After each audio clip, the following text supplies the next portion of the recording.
All right, Jackie MacMullan is here. We're taping this. It's Thursday afternoon Pacific time. To say it's an action-packed basketball weekend would be an understatement. Holy mackerel. It's great. I actually wish the West was a little closer. You know, I felt like if one of those teams had lost last night, it would even be better. I mean, it's still pretty good because we're going to go down to the final weekend. But it kind of feels like the Trailblazers are setting up, you know, they're to eliminate the play-in from their life, right? It looks which is smart. But we also have Hall of Fame this weekend and the start of the WNBA. I would say this is the busiest basketball weekend maybe ever because we've never had the Hall of Fame as basketball games are being played. No kidding. It's crazy. And I'm heading down there tomorrow morning. You know, it's at Mohegan Sun this year, Bill, because of COVID. Yeah. And I'm interested to see who comes because it's a very different format than in the past.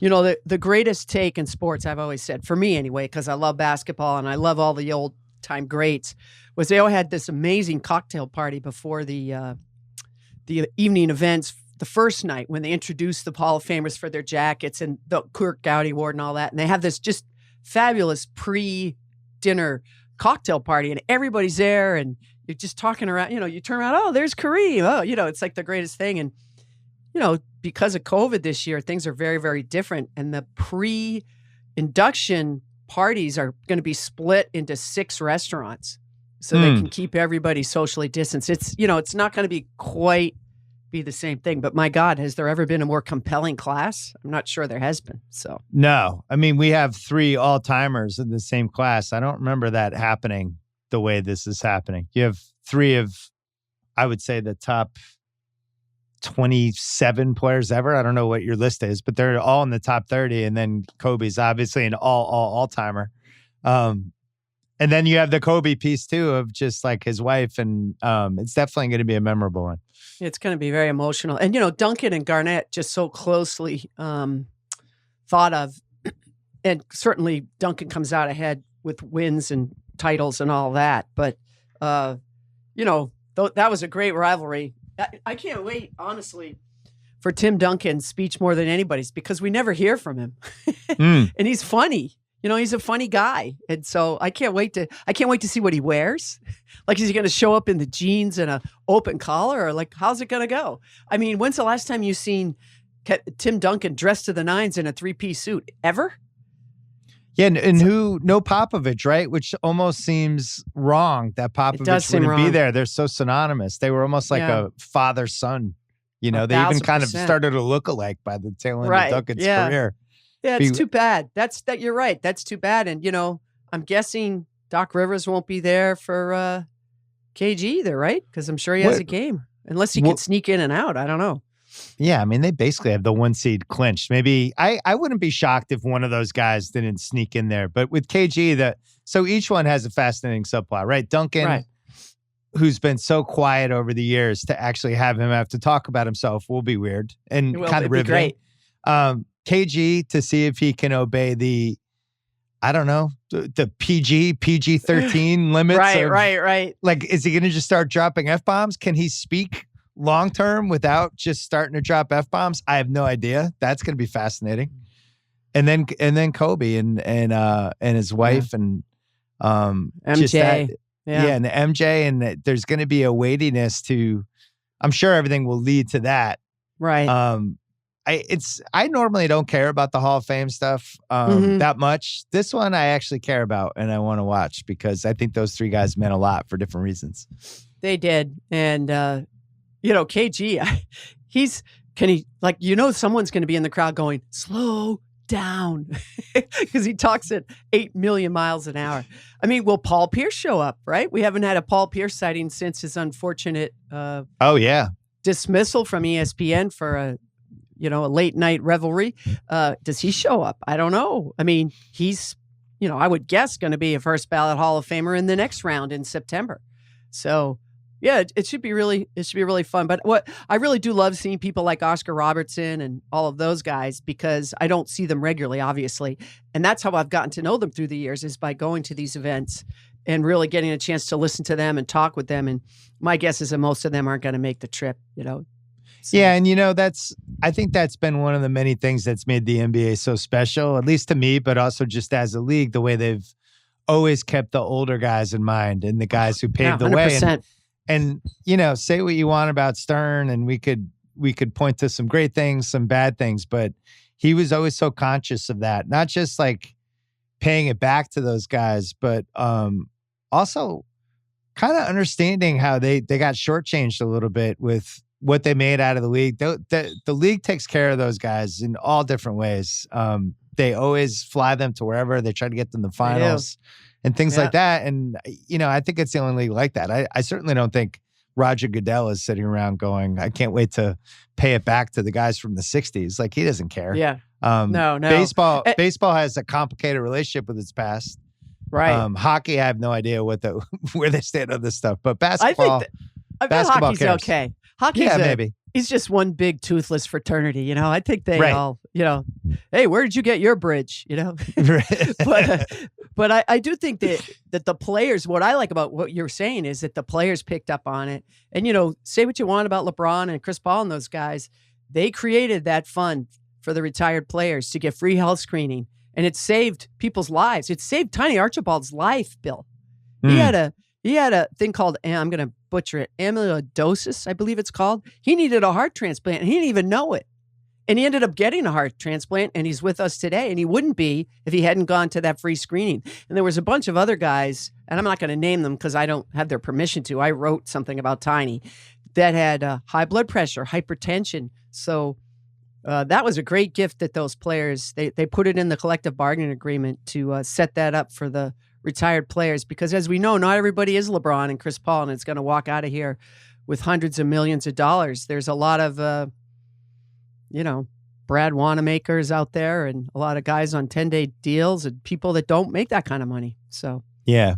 The way they've used Russell, especially, and I've talked about this before, but for what he meant and what he meant to the league, and then also what he stands for from standpoint of excellence and success. Mm-hmm. And how social justice too. Social justice. Yeah.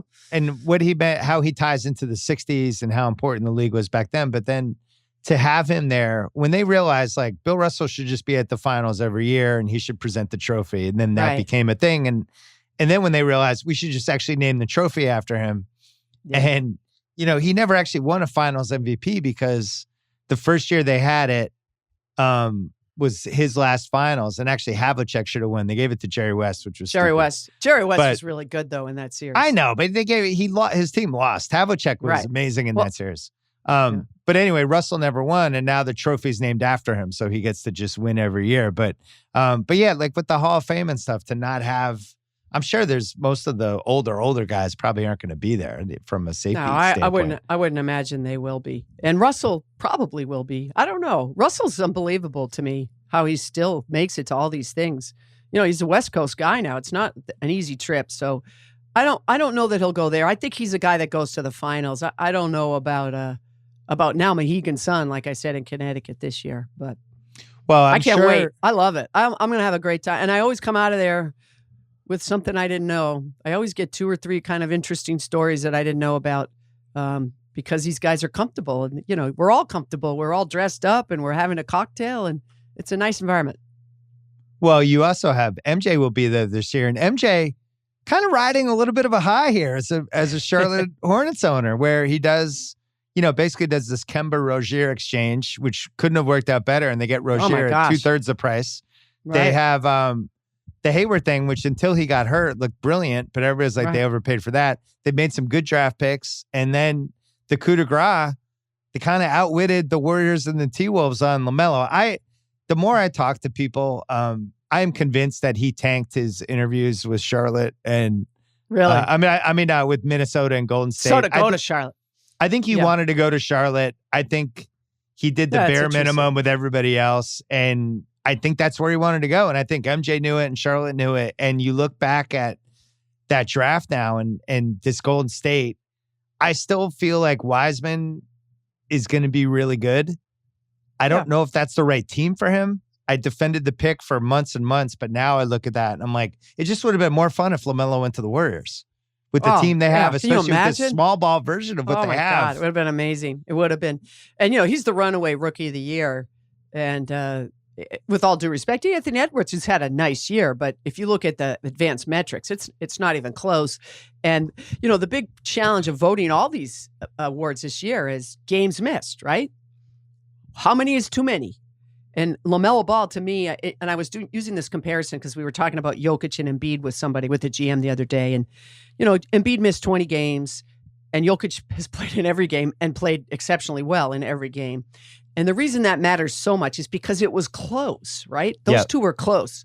It's not close between LaMelo Ball and Anthony Edwards, except for the games missed. And so now that he's back and playing, I'm sorry. You're like, nope, I got, this is LaMelo's all the way.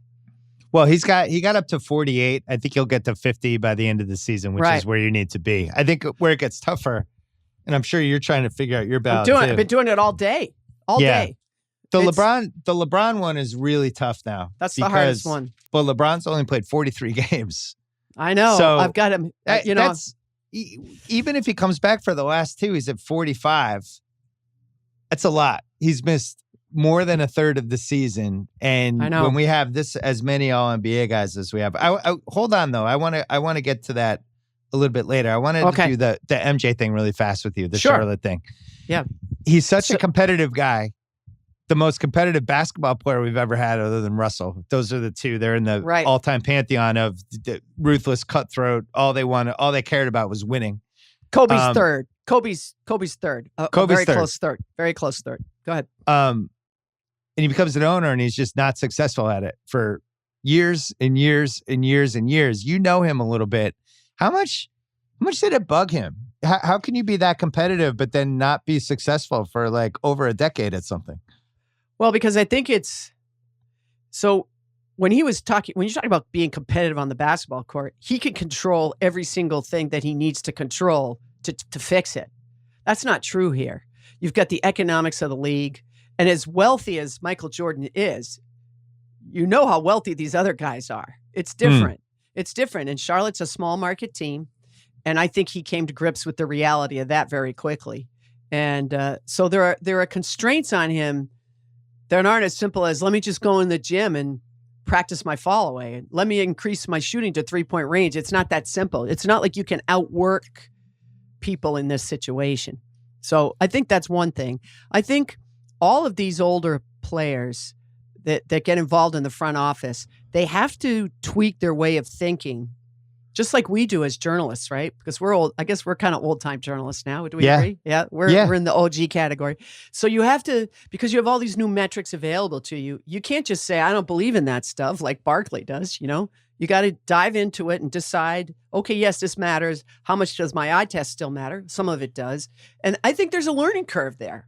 And I think Michael's probably gone through a learning curve, just like everybody else that got involved. I remember Bird talking about all the way back when he was with the Pacers. And, analytics, people think analytics just started 15 years ago. I mean, they've existed forever in a more rudimentary form, in a more, and some teams were more advanced than others. And I just remember them all telling me, Kevin McHale resisted the data in front of him because his eyes told him something else. So I think the great ones especially have to find a way to reconcile what hard data is telling you and when you're watching on the floor, what it tells you. And if you can marry those two, you're gonna do okay.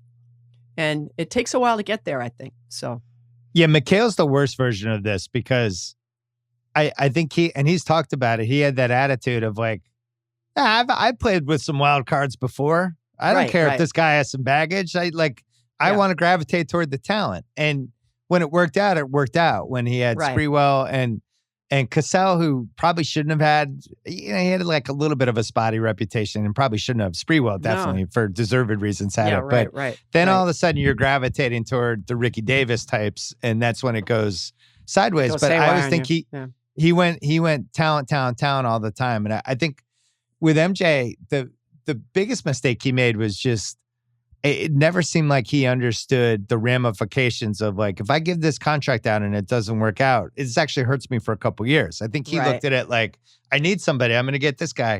Mm-hmm. So I don't know if he's gotten better at that, but the Rozier Kemba thing is the first time where you could look at something and be like, oh, that was actually kind of shrewd. And it certainly didn't seem shrewd at the time, right? Paying Kemba $30 million a year when they knew his knee wasn't 100% versus here's Rozier, 19 to 20 million a year. He's going to work his ass off.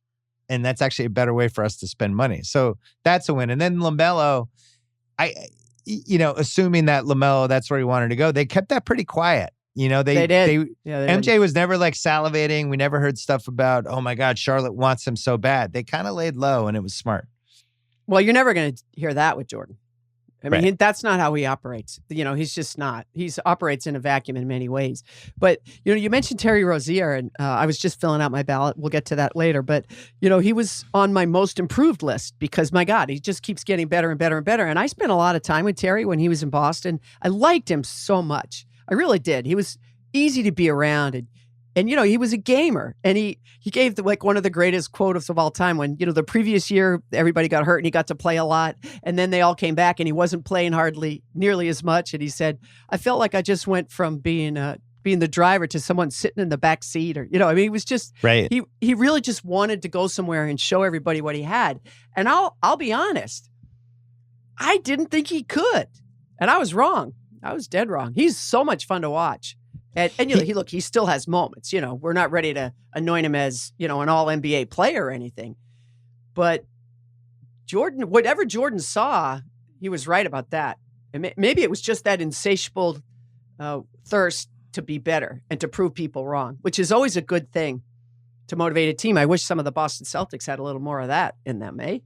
Well, I mean, you think like Rozier, because he was so bad in that Game 7 against Cleveland. Yeah, but they all were.